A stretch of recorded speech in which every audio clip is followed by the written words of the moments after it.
The Charleston Community Center thrummed with a restless, humid buzz that sticky May evening in 2025, the air thick with the briny tang of the lowcountry as a salty breeze slipped through the half-open windows, stirring the edges of faded curtains.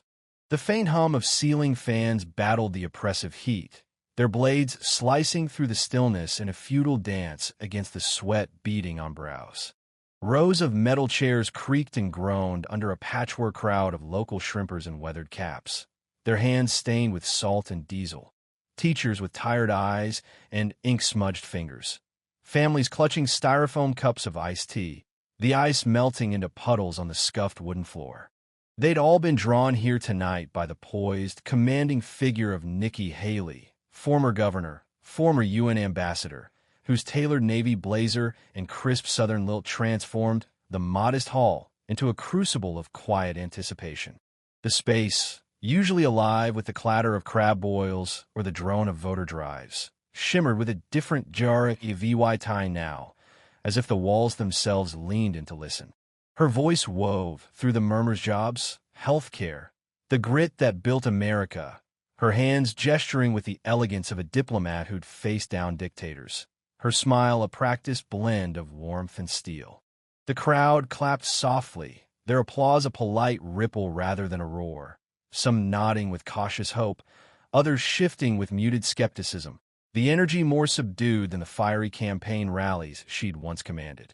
Overhead, the fluorescent lights buzzed faintly, casting a harsh glow that caught the glint of sweat on sunburned necks and the flicker of restless anticipation in tired eyes. But in the fourth row, amid the sea of weathered faces and murmured conversations, a small figure sat still, a fragile flame flickering in the dimness, her presence a quiet hum against the room's steady pulse.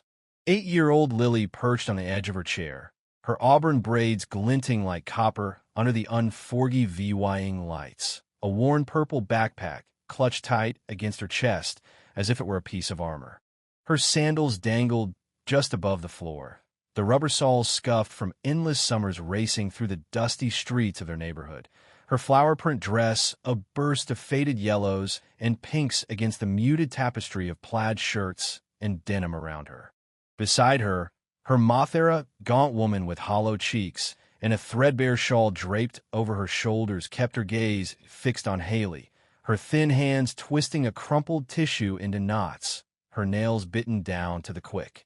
The lines on her face told a story of too many sleepless nights, too many bills stacked on a rickety kitchen table, too many prayers unanswered. Inside Lily's backpack wasn't a doll or a pack of crayons, but a dog-eared diary, its cover peeling at the corners, its pages a chaotic patchwork of blue crayon, scribbleless questions she'd traced out in the dim, flickering glow of a bedside lamp, born from a grief that clung to her like a second skin. "You don't have to ask, sweet pea," her mom had murmured as they'd left their peeling rental that evening, the screen door creaking shut behind them, her voice brittle with exhaustion and a tremor of fear. "She's important, big time important." But Lily's green eyes had shimmered with a quiet fire, her small hands tightening on the straps until her knuckles paled. "I need her to hear," she'd said, her voice steady despite the quiver in her chest. And her mother had seen a resolve in her daughter that mirrored the stubborn strength of the man they'd lost, a strength she couldn't dim, even if it scared her. 6 months ago, Lily's world had cracked open. Her dad, a wiry dock worker with a laugh that could fill a room, had collapsed mid-shift at the Charleston port, his chest seizing as he hauled crates under a punishing sun. No insurance, no SAVY angst, just a stack of medical bills that arrived like vultures after his heart gave out, each envelope a fresh stab at a family already bleeding. Lily had sat by his hospital bed those final days, her small hand dwarfed in his calloused grip, his raspy "love you," Lil the last thing she'd heard before the machines flatlined. The funeral was a blur, cheap flowers, a borrowed suit, her mom's choked sobs, but the aftermath lingered, a wound that festered with every past due notice that piled up. She'd overheard her mom on the phone one night, pleading with the collector. He's gone. "What more do you want?" And the word "why" had lodged itself in Lily's throat, a question that grew roots through sleepless nights, its tendrils wrapping around her heart until she couldn't breathe past it. She'd started writing in that diary. At first just doodles, flowers, stars, then words, clumsy and jagged, until they formed the question she carried now, a weight she needed to set down. Haley glided through her speech with the ease of a seasoned pro-economic growth, family values, fixing a healthcare system that's broken, her smile warm yet calculated, her cadence a soothing balm that drew polite applause and scattered murmurs of agreement. She spoke of tax cuts for working families, of streamlining costs, her voice rising with con-VY tie-in as she painted a picture of an America where hard work still paid off. Lily watched, her stillness a stark contrast to the squirming kids nearby who tugged at their parents' sleeves or kicked at chair legs. Her fingers traced the frayed zipper of her backpack, her eyes tracking Haley's every move, the way her hands fluttered like birds, the way her smile never quite reached her eyes. The crowd shifted, some leaning forward with hope, others slumping back with a cynicism born of too many promises unkept. A fisherman in the back scratched his beard, muttering about shrimp prices. A grandmother beside him fanned herself with a program, her sigh heavy with years.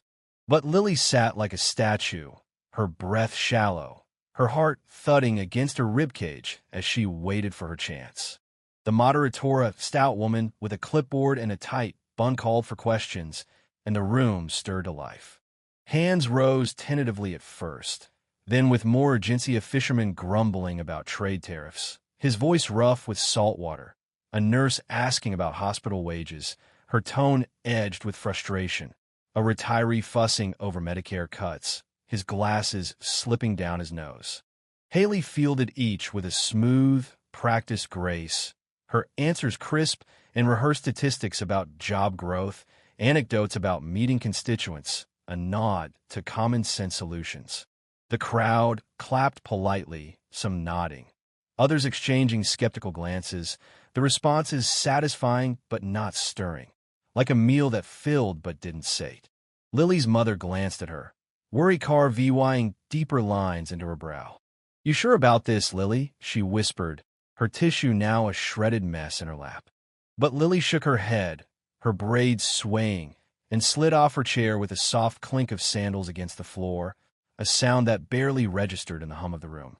She shuffled forward, her steps steady but slow, her sneakers leaving faint scuff marks on the worn wood as she made her way to the microphone stand. The crowd didn't notice at first, their attention still on Haley's latest answer, something about rural clinics, but then heads began to turn, eyes narrowing with curiosity as this small figure wove through the aisles. Whispers snaked through the rows. "Who's that little girl? What's she carrying? Is that a backpack?" Their voices a low buzz that grew louder as she reached the front. She stood there, dwarfed by the microphone, her purple backpack a shield against the swelling tide of stares that now bore down on her. The moderator faltered, her clipboard clutched tight, her mouth opening as if to intervene, but Lily raised a small hand, claiming her moment with a quiet authority that stilled the room. The chatter faded, a delicate silence settling like fog over the marsh, every rustle and cough swallowed by the hush. Haley paused mid-sentence, her head tilting as she leaned forward, her sharp gaze softening with a maternal warmth that felt both genuine and rehearsed. "Well, hello there, darlin'," she said, her southern lilt sweet and easy, a smile curling her lips as she rested a hand on the podium. "What's on your heart tonight?" The crowd shifted, some craning their necks, others exchanging puzzled glances, a ripple of anticipation tightening the air. Lily unzipped her backpack with trembling hands, the sound of the zipper slicing through the stillness like a blade. She pulled out her diary, its cover bent and peeling, and flipped to a page marked with a shaky blue heart, her fingers brushing the crayon words she'd labored over for weeks. She took a trembling breath, her chest rising and falling beneath her flower dress, and looked up at Haley, her green eyes wide and unyielding.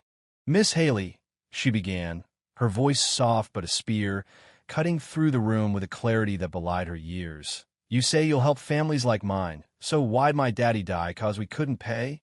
The words landed like a thunderclap, pure and piercing, a raw, unfiltered truth that shattered the calm like glass under a hammer. Haley's smile froze mid-bloom, her eyes widening, her lips parting as if the air had been sucked from her lungs. The crowd sucked in a ragged, collective gasp, a sound that rippled through the room like a wave crashing against the shore. Her face, a fortress of poise and control, crumbled in an instant shock, etching lines across her brow, sorrow pooling in her eyes, a shadow of something deep and unguarded flickering across her features. The room tilted, every eye locked on her, every breath held, and in that fleeting, fragile moment, an 8-year-old had stripped her bare, Leah VYing her nowhere to hide. The silence that followed was a Lee VYing thing, thick and heavy, a tide pulling the Charleston crowd under as Lily's question hung in the air like a storm cloud ready to burst. It wasn't just a question, it was a wound laid bare. A child's grief sharpened into a blade that sliced through the polished veneer of Haley's rhetoric. The fluorescent lights seemed to flicker, casting jagged shadows across the room, as if mirroring the unease that now pulsed through every corner. Haley gripped the podium, her manicured nails digging into the wood until her knuckles whitened, her tailored shell cracking under a scrutiny she hadn't rehearsed for in any briefing room or debate hall. Her eyes darted to the audience searching for an anchor, stalling for a lifeline, then snapped back to Lily, who stood firm, her diary clutched like a lifeline, its crayon scrawl a quiet, unyielding cry that echoed louder than any microphone could amplify. The room's hum had vanished, every rustle of a program, every creak of a chair, every muffled cough drowned by a stillness that throbbed with her pain. This wasn't a pundit's calculated trap, nor a rival's barbed soundbite. It was a little girl's loss. Its honesty and knife plunged straight into the heart of Haley's platform, and it cut deeper than any policy speech ever could. Lily didn't waver. Her sandals stayed planted, her green eyes unblinking, daring Haley to answer not with platitudes, but with truth. Her mother sank lower in her seat, her shawl slipping as her tissue shredded into flakes, her hands trembling as the weight of her daughter's courage pressed down on her fragile frame. Whispers flared through the crowd. "She's just a kid. Did she really say that? What's Haley gonna do?" Their voices a low, urgent buzz that swelled and then hushed as the moderator waved them down, her clipboard shaking in her grip like a leaf in a gale. Haley cleared her throat, a faint, jagged catch breaking through her usual lilt, and smoothed her blazer with a quick, nervous tug reflex, a shield she clung to as the room waited. "That's a big question, sugar," she said finally, her voice quieter now, stripped of its polished sheen, the southern warmth fraying at the edges.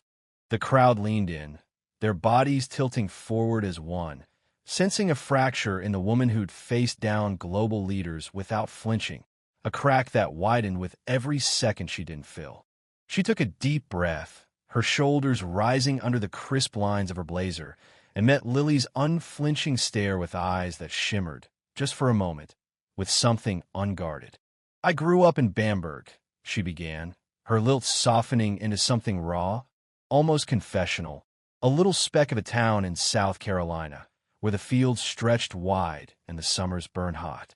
"My dad worked the land cotton, soybeans his hands rough as burlap from dawn to dusk. My mom ran a dress shop, stitching dreams into every seam, and we scraped by, the 5 of us in a house that creaked with every wind. We didn't have much, but we had each other's Sunday dinners, porch swings, prayers at night. I never thought about losing someone because of a bill, not back then."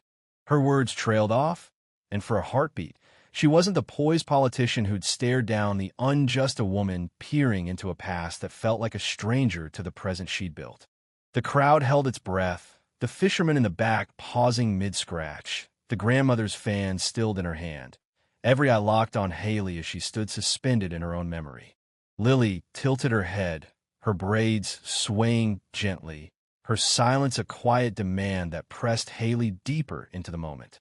"Nullin Renathiri grown now, out in the world, but I still see them as my little ones, chasing fireflies in the yard. I held his hand when he slipped away, told myself I'd change it, make sure no one else lost like that. I pushed for reform, sat in rooms with suits and charts, thought I'd fixed it. Her voice broke, a sharp, brittle crack that echoed through the room, and she looked down, blinking hard against the tears that threatened to spill. Not for Raj. Not for you. The crowd gasped, a jagged, collective wave of shock and recognition that rolled through the room like a tide. Haley's words weren't just an answer, they were a confession. A crack in the armor of a woman who'd built her career on strength and solutions, and they landed with a weight that shook the room to its bones. We've got plans on the table tax credits for families, cheaper care options, streamlining the mess of it all. The crowd sensed it too, their murmurs shifting from awe to unease, a restless energy bubbling beneath the surface as they waited for more. The moderator edged closer, her clipboard clutched to her chest like a shield, her tight bun glinting under the lights as she prepared to sever the thread and move the night along. Haley nodded, a faint smile breaking through the cracks in her composure, her eyes shimmering with unshed tears. You're strong, Lily, stronger than me, stronger than most folks I've met. Soft claps rippled through the crowd, tentative at first, then fading as the air thickened again, heavy with expectation.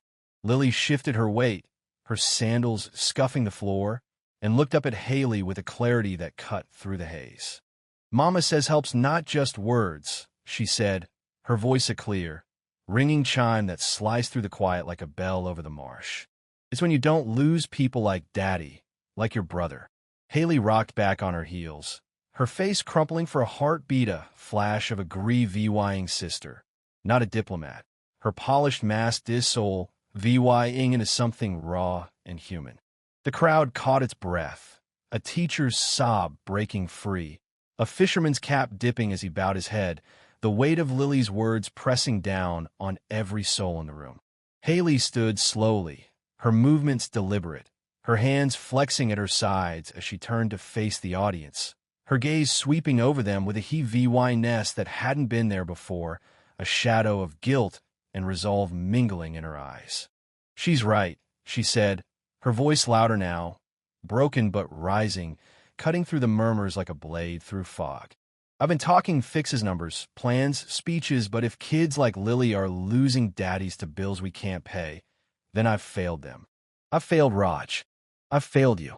The room erupted gasps sharp as shattered glass, sobs spilling from throats too tight to hold them, a swell of disbelief that crashed over the crowd like a wave against the battery. A nurse in scrubs leapt to her feet, her hands clasped as tears streamed down her face. A grandfather in the back pounded his cane against the floor, his damn right a growl that rumbled through the chaos. A young mother clutched her toddler, her whispered yes, lost in the din but etched in her glistening eyes. Lily's question had become a mirror, reflecting a wound too deep to dodge, a truth too raw to bury, and Haley's confession had lit a match that set the room ablaze. The Charleston Community Center quaked now, a wildfire roaring from Lily's spark, fanned by Haley's unraveling into a blaze that consumed every corner of the hall. She stood exposed, her blazer creased and rumpled, her hands flexing as if grasping for a poise she'd lost in the storm of her own making. Lily held her ground, her flower dress a flare of faded color against the dimness, her diary a banner of a grief that had flipped the night into chaos and reshaped it into something sacred. The crowd was no longer a passive gathering tears-streaked sun-worn faces, tracing paths through the dust of long days. Hands clasped in tight, desperate grips, knuckles whitening. Eyes blazed with a mix of shock, sorrow, and a dawning resolve that flickered like embers catching wind. Her question, "Why'd my daddy die?" had torn the room apart, peeling back layers of rhetoric to reveal the bleeding heart beneath, and Haley's "I've failed" had struck the flint, igniting a fire that refused to be contained. Haley wiped her brow with a trembling hand, her fingers brushing a strand of dark hair from her face as she stepped back to the podium. But its wooden shield was dust now, a relic of a control she couldn't reclaim. No family should break over health care, she'd preached on the campaign trail, her voice ringing with con VY tie-in in packed auditoriums and sunlit town squares, a line that once drew cheers and raised fists. Now it haunted her, a hollow echo carved into the lines of her face-tight lips pressed into a thin slash, shadowed eyes glistening with a guilt she couldn't bury, a sorrow that clung to her like the humidity in the air. The crowd felt it too, their murmurs swelling into a storm soft at first, a ripple of "she's right," and "how'd we let this happen?" Then louder, a chorus of voices overlapping in a chaotic symphony of grief and awakening. A fisherman stood, his cap clutched to his chest, his gravelly, "I lost my wife the same way," cutting through the noise like a foghorn. A teacher beside him rose, her sob breaking as she nodded, her "my sister too," a whisper that carried. A young father in the back rocked his toddler, his muttered "we can't keep doing this," a plea that hung in the air. Lily's mother staggered to her feet, pulling her daughter close, her shawl slipping to the floor as she pressed her lips to Lily's braids, her thin frame trembling with a mix of pride and heartbreak. "You're my brave girl, my everything," she choked out, her voice breaking as tears fell free, dripping onto Lily's dress to leave dark, blooming spots on the faded flowers. Lily nodded, her small hand patting her mother's arm with a tenderness beyond her years, but her green eyes stayed locked on Haley, glistening with a quiet steel that refused to bend. Haley crouched again, her knees brushing the scuffed floor, and reached out with a hand that shook despite her effort to steady it. Lily hesitated, then took itiny fingers curling in her trembling palm, a bond forged in the wreckage of a night neither had expected. "You're a fighter, Lily," Haley said, her voice thick with awe, cracking under the weight of the moment. "Don't ever stop. You hear me?" Lily smiled, soft but real, a faint curve of her lips that lit her face like a sunrise over the marsh. "Daddy wouldn't," she whispered, her words a dagger and a lifeline. And Haley froze, the ghost of her brother Raj echoing in the girl's unwavering resolve.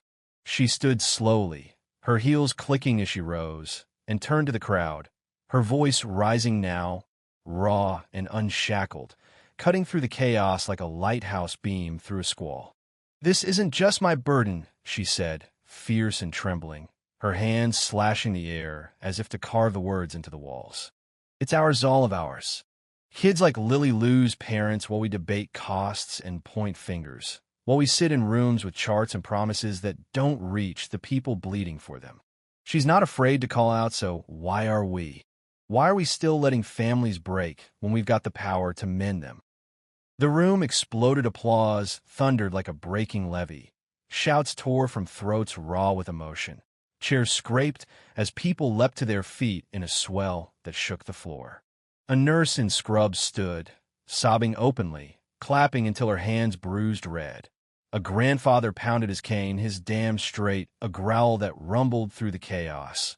A young mother lifted her toddler high, her "yes, yes," a chant that wove into the roar. Strangers embraced, their arms locking in a desperate, unspoken pact, teachers with shrimpers, retirees with parents' voices clashing in a cacophony of "we've got to fix this, this is on us, no more." And Lily stood with her mom, a fragile spark now, a blazing torch lighting the night. Haley raised both hands, palms out, stilling the tempest with a gesture that trembled but held firm, her face a battlefield of ruin and fire, cheeks streaked with the tears she'd stopped fighting, eyes alight with a purpose that burned through the haze. "Tomorrow, I'm back in Washington," she said, her voice steady now, but shaking with a resolve that rattled the room. "Not for more speeches or photo ops, not to shake hands and nod at papers, but to sit with kids like Lily, with families like your stock workers, teachers, shrimpers, all of you, and fight this fight together. Help isn't a speech, is not a bill gathering dust, it's a debt we owe, a promise we've broken too long, and I'll be damned if I don't pay it." The crowd roared again, a tidal wave of sound that lifted the roof claps sharp as gunfire, cheers ragged with hope, tears streaming down, faces lifted in defiance and unity, and Lily's mother lifted her daughter's arm high, her flowered dress soaring like a flag as Lily waved her diary, like a torch blazing against the dark. People stood as one, linked by a shared wound that bled through generations, a fragile hope flickering into something fierce, their applause a vow to rise, to fight, to heal. As Haley stepped back from the podium, her shoulders slumped but her eyes burning with a fire rekindled, the room pulsed with a truth that refused to fade. A child had broken a titan, not with rage or malice, but with a question too pure, too true to duck. "Thank you, Lily," she said, her voice nearly lost in the deafening din, a whisper that carried over the storm. "For waking us up, for waking me up." Lily nodded, her braids bouncing as she leaned into her mother's embrace and whispered into her ear, "Daddy'd be proud, right?" Her mom hugged her tighter, tears streaming down her cheeks to soak into Lily's dress, her voice a broken sob of love. "So proud, sweet pea so proud he'd burst." The lights dimmed, casting long shadows across the hall, but the fire didn't dim. People lingered in the aisles, their voices low and urgent, plotting, dreaming, changed. Hands clasped, plans whispered, phone numbers swapped. Meetings set strangers no longer strangers, but a community forged in the heat of a little girl's courage. The energy lingered, a current that crackled through the room even as the chairs emptied. The crowd spilling out into the humid night where the cicadas sang and the stars peeked through a haze of clouds. Lily's voice, small but mighty, echoed beyond the peeling walls of the community center, a call that stretched across the city, the state, the nation, watching through screens and streams. If an 8-year-old could stand up and demand more, could lay bare a wound and light a fire, then so could we, so must we.